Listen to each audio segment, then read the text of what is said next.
I know that there was an attempt to involve private sector in power utility and at the distribution level. And we all remember the example with PDS. PDS was not a bad thing. It is just that it was handled wrongly, and many people had personal interest in PDS, and that's why it failed. But there's something to be said for injecting private sector efficiency into public utilities.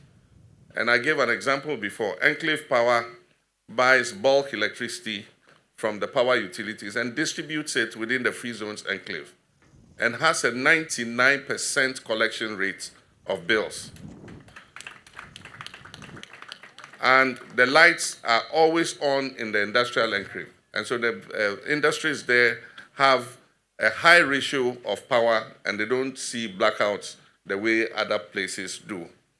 And so there's something to be said for private sector participation in utilities, not only for electricity, but even for water. We're going to experiment a pilot where we have small town water systems that are broken down, that are publicly administered. And we're going to involve private sector companies to repair those small town water systems, distribute the water, and be responsible for the bill collection. After all, the PURC is the one that sets the tariffs.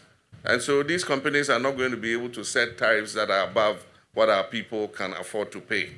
And so we're going to have a pilot both in the water sector, and we're also going to continue the efforts to inject private sector in the bill collection and the last point of service of power distribution to customers, so that we can bring efficiency in collecting revenues in order that we can pay the power generators who are providing the electricity, including the private independent power producers. And so this is something that my government is intent of going forward with.